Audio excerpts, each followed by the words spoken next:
Welcome to all Shogi fans. Today I will analyze the game from European Shogi Championship between Richard Rödel from Germany, a strong second dan, and Lukáš Vyletel from Slovakia, a very strong first cue. Lukáš was gote and he's on the bottom part of the board, so let's take a closer look at the game between these players.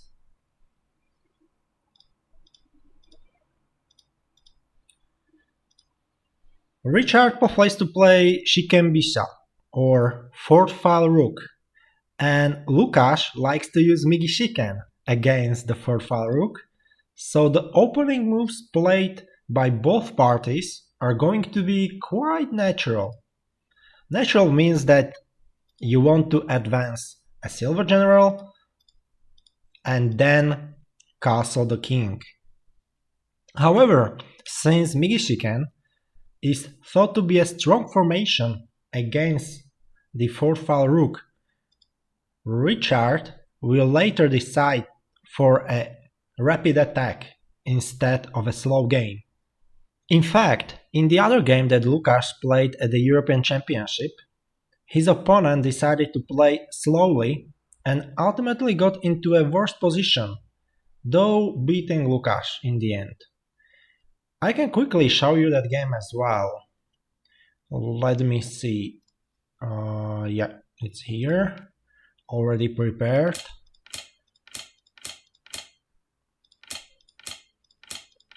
So, as you can see, both players have the rook in the same file as in the game with Richard. So, Lukáš is playing migi chicken, whereas his opponent, Milošovi Romanovi, is playing chyba. And we will get to a similar position, the only difference being that this time Lukáš's opponent decided to castle the king.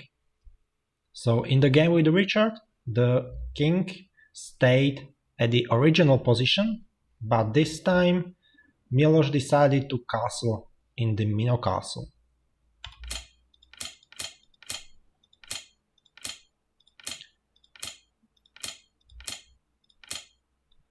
And yeah, after a few moves, we will basically get this position. So yeah, in this position, it's generally thought to be better for the player playing migi chicken, as it's quite a strong formation against chyba. And if you ask why, then look at this subsequent attack made by Lukáš in the game against Milošovi Romanovi. So firstly, knight jumps, attacking the bishop, and bishop wants to stay on this diagonal,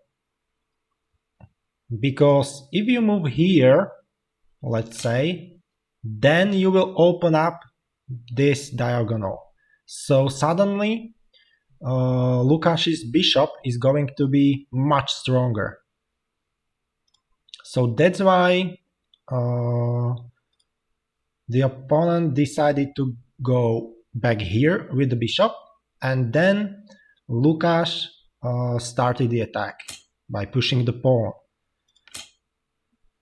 His opponent decided to ignore the pawn push and immediately went after this knight, which is probably a good decision, but Lukáš sacked the knight and took the pawn instead, and then advanced with the silver general.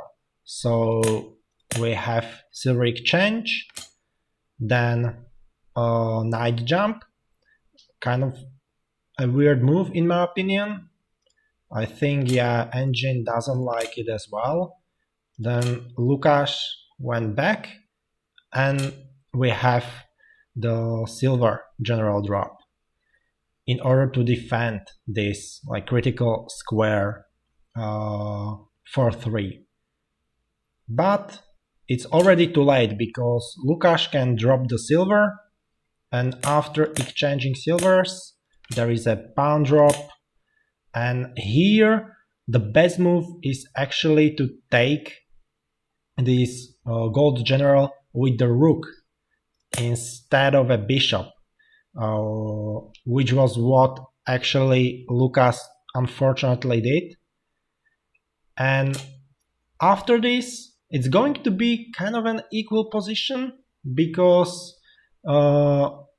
because the opponent of Lukáš can actually take the bishop and then drop it, like for example, to the middle of the board because it's a fork. So yeah, it's not very good, but I guess Roman thought that he can lure out this rook to the front and then block it by dropping the silver. So he decided to use 2 pawns to lure out this rook, but then he concluded that, okay, but I still want to take this bishop. And that was really weird. As you can see, the evaluation went from equal to slightly advantageous for Lukáš, and then after the second pawn was sacrificed, kind of significantly advantageous for Lukáš. So yeah, I'm not sure what was the idea here, but the issue is that if you drop silver, then there is a great counterplay option for Lukáš by dropping the pawn here. And okay, you basically have to take. After you take, rook takes silver, and then knight can take this rook, and after you promote your bishop. As you can see, this is supposed to be a huge advantage for Lukáš.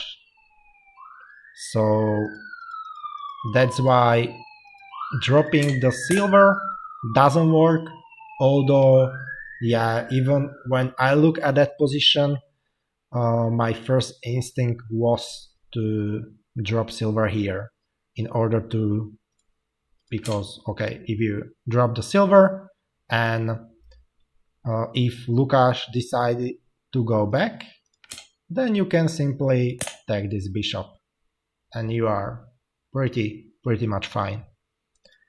So we can go back to this position when Roman decided to defend by dropping the silver. And then we have the pawn drop, and then Lukáš is going to take the gold general with the bishop. Then we have this exchange and this knight jump. And in this position, Lukáš is still better, as you can see, around plus 5.6. But it is not that easy to find the best move here. And it's, as you can see, suggested by the engine, dropping the other rook in hand on the square 41. And that's something that Lukáš missed in the game. He decided to promote the rook. Unfortunately, that's the fork. And then, yeah, the game continued. I'm not going to analyze the whole game, but as you can see, even after like all of these exchanges, Lukáš is still better, slightly better. So the evaluation bar is in his favor. So that's why it is generally not recommended to play slowly against Migishiken if you play the fourth file rook. And that's exactly what Richard knew, and that's why he decided to advance the silver instead of going to the minnow castle. Well, instead of castling the king into the minnow castle. And well, these days it is quite common to use 2 silver generals to control the middle of the board, as I mentioned in my previous video when I was explaining the strategy known as Ureshi no Ryu. Oh, I'm sorry for the misclick, I have to go back. So yeah, once more.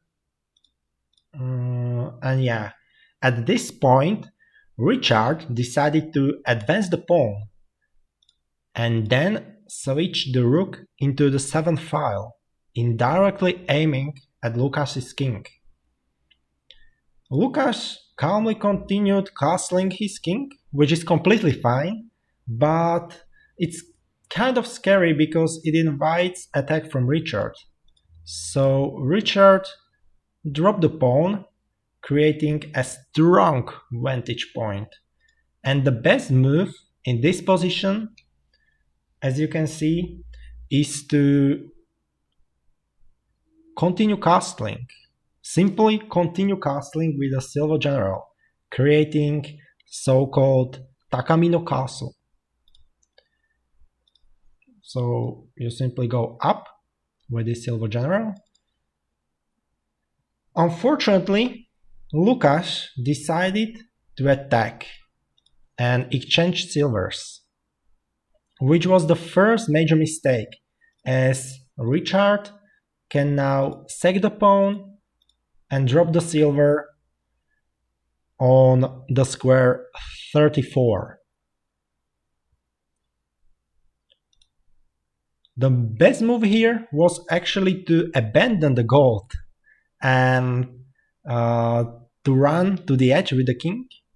A difficult move to find, and well, after taking the gold and attacking with silver, Richard proceeded with a series of suboptimal attacking moves that actually gave Lukáš a minor chance to reverse the outcome of the game.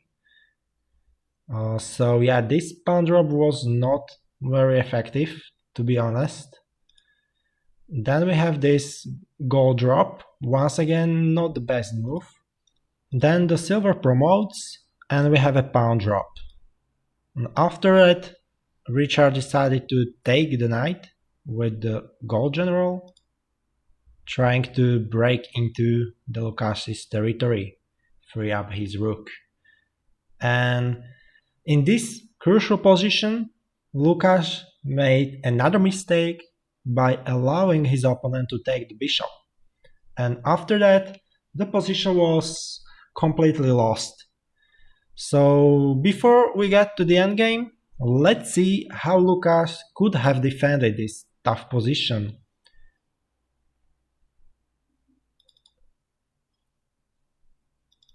Yeah, it should be here. I can actually expand this, right, to make it bigger. Okay, this should be enough. So yeah, you will escape with the bishop. Then there is this kind of incredible pawn drop, a very strong move, which is pretty difficult to find, to be honest. And since Richard lacks material in hand, the preferred option is to actually run with the king. But then the gold general, well, after you block the opponent's bishop, the gold general is eventually going to get the bishop. And although there is some counterplay in this position, as you can see, Richard is always going to drop the bishop here, but even though you have like some kind of counterplay here, you will eventually get to like a pretty unpleasant position, because okay, let's say you will take this gold general, and then your opponent, Richard, will drop the pawn here, and you have to choose now which square you want this rook to move to. And while this is still a playable position, it really feels as if the board is a minefield for Lukáš's pieces, with every slight misstep being fatal. So I guess the best move is to move here, but you will always have the issue of, well, you can't give up gold general to your opponent, because the moment Richard gets either rook or the gold general, he's going to mate the Lukáš's king. But the other issue is that even if you want to run, you can't move this pawn. So let's say we have some move on the board. You can't move this pawn really, because the bishop is still blocking the escape route, and you don't even want to move this pawn either, because if Richard is going to get rook or the gold general in the next move, then it's still going to be tsume, because the king will not be able to run here, right? So yeah, that's the issue. So we can go back to, oh no, yeah, we have the position right here, right now. In the end, after a few moves,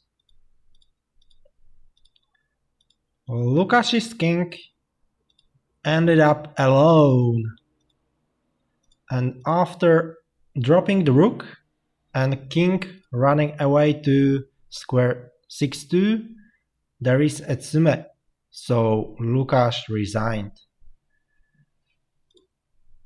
Okay, so I hope that you liked my analysis of this game in English, and I apologize if my pronunciations was off at times.